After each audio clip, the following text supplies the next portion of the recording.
네, 그러면 국책연구기관인 통일연구원의 김현철 원장 모시고 정상회담 첫날을 정리해보고 내일 나오게 될 정상회담의 결과물에 어떤 내용이 담길지 전망해 보겠습니다. 참고로 김 원장님은 이번 정상회담 준비 과정에도 조언을 많이 하신 걸로 알려져 있습니다. 자, 원장님 안녕하십니까? 네, 안녕하십니까? 네, 자 오늘 회담 영상과 이렇게 보셨는데 네. 오늘 가장 개인적으로 인상적이었던 장면 좀 하나 꼽아주신다면은.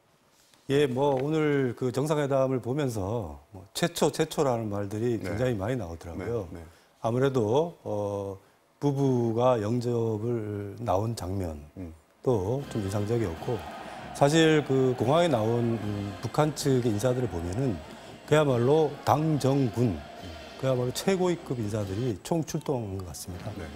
그리고 사실 김정은 위원장이 북한 밖에서 정상회담을 몇 번 했지만 평양에서 일종의 주요 정상회담한 건 처음이거든요. 그렇죠. 네, 그 의미도 굉장히 큰 것 같습니다. 그리고 이전 두 차례 평양 남북 정상회담에서는 숙소인 백화원에서 이제 정상회담을 했다면은 오늘은 노동당 당사에서 했단 말이죠. 그것도 의미를 분명히 둬야 할 대목이 되는 거죠. 네, 그 김정일 위원장은 당보다는 군을 앞세우는 그렇죠. 성군 정치를 한 거 아니겠습니까? 그렇죠. 그러다 보니까 국방위원회 위원장이라는 직함을 더 중시했는데요.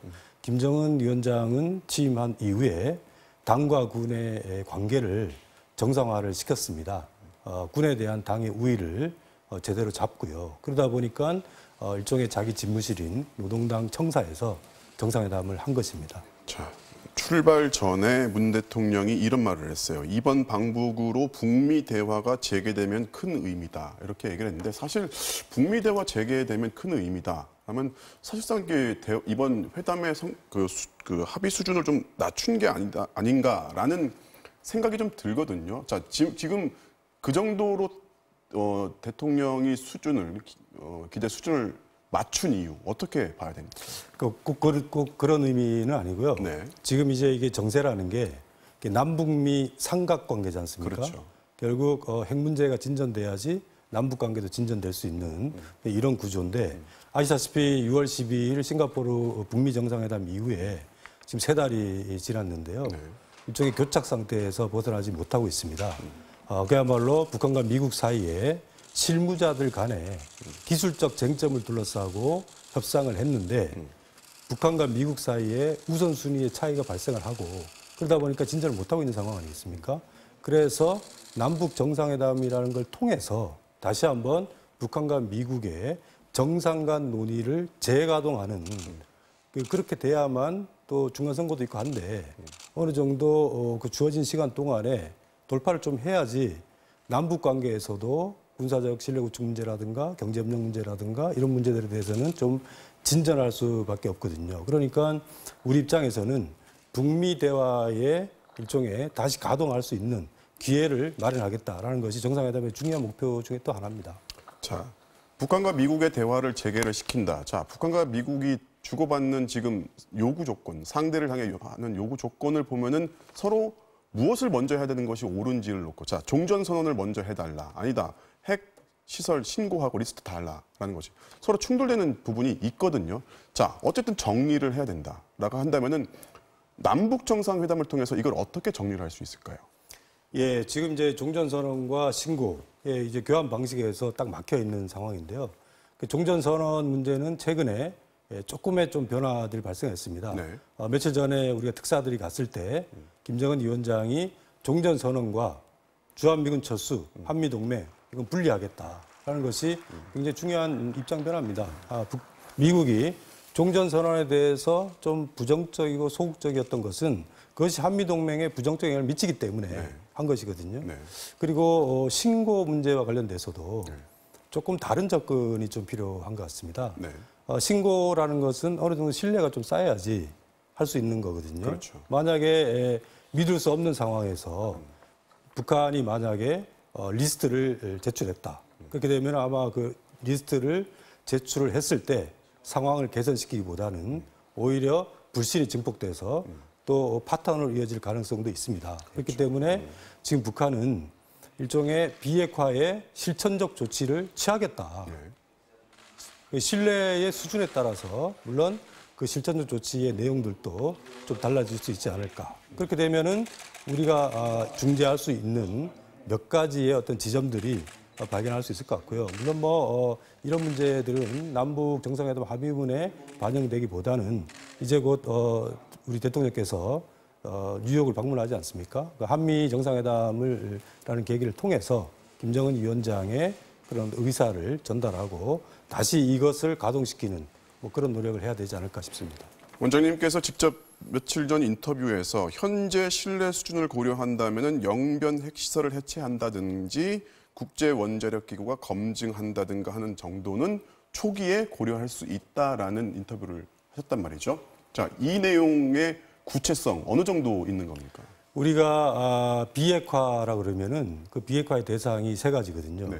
무기, 물질, 시설 이렇게 돼 있는데 물론 이제 미국 입장에서는 무기나 물질을 좀 앞에서 좀 하면 안 되겠냐 하는 건데 북한 입장에서는 신뢰 수준이 갖춰지지 않은 상황에서 그걸 먼저 하기는 좀 어렵다라는 것이고 그렇다면은 일단 시설 부분에 대해서 비핵화 조치를 먼저 착수할 수 있는 게 아닌가.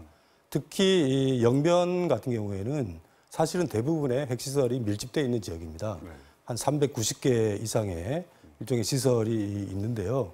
그거부터 시작을 하면서 일정한 수준의 신뢰들을 쌓아서 무기와 물질로 옮겨가는 것이 순리가 아닐까 이런 생각이 듭니다. 가능하다고 보시는 거죠, 지금? 지금 입장에서는 제가 여쭤보는 거는 가능하다는 건 김정은 위원장이 결단을 내릴 가능성이 있다고 보시는 거죠. 일단 김정은 위원장이 비핵화의 의사를 밝혔고 네. 우리 특사가 갔을 때 트럼프 행정부 임기 내에 비핵화를 완료하겠다라고 한 거 아니겠습니까? 사실은 임기 내라는 것은 2년 이제 조금 남았는데요.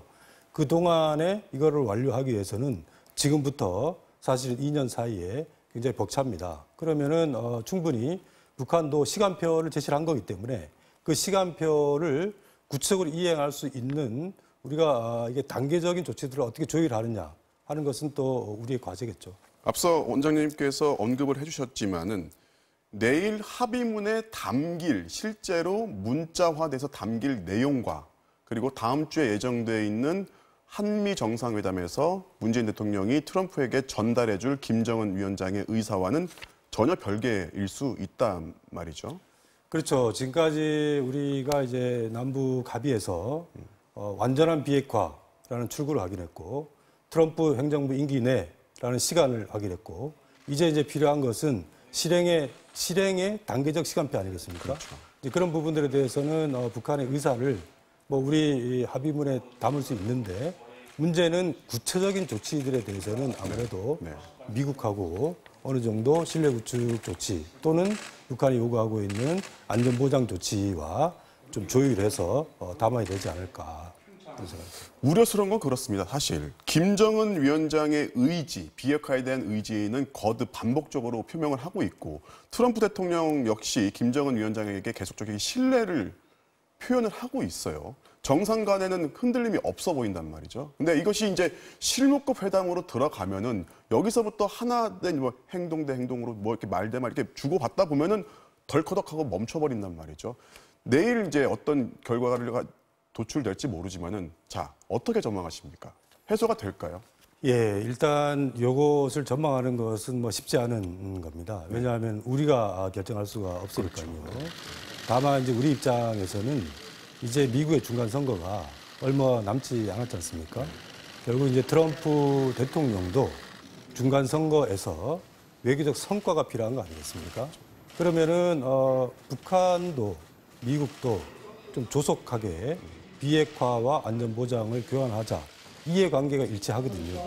그 이해관계가 일치하다라는 부분들을 우리가 좀 포착을 해내서 일단은 이 비핵화의 입구에 어떻게 들어가느냐. 그게 바로 이제 우리가 초기 이행 조치라는 것인데 이 초기 이행 조치를 우리가 나름대로 좀 제시를 하게 된다면은 중간 선거라는 계기를 좀 활용할 수 있지 않겠나라는 거죠. 사실은 내일 합의가 어느 정도 나온다면은 정상 간의 이제 외교와 합의라는 것이 그 합의가 사실은 미국이 어느 정도 감지를 하고 있고 용인할 수 있는 수준이라는 거를 사전에 어느 정도 답을 듣고 하는 게 아닐까요? 예, 이게 남북미 삼각관계라는 것이 이게 고정돼 있는 것이 아니고요. 계속 움직입니다. 뭐 얼마 전에는 우리 비건 대북정책특별대표도 한국을 방문했고 대통령까지 나서서 충분히 또 한미 간에 의견 조화를 했고 특사 가서 남북 간에 사전적으로 또 조율한 측면도 있고요. 또 이것을 바탕으로 해서 다시 한미 정상회담을 통해서 또 진전시키는 이런 식으로 계속 움직이는 거기 때문에 사실은 조금 더 구체적인 문제들에 대해서 뭐 좀 조율을 할 수 있지 않겠나 하는 생각이 듭니다. 네, 지금까지 김현철 통일연구원장이었습니다. 잘 들었습니다. 네, 감사합니다.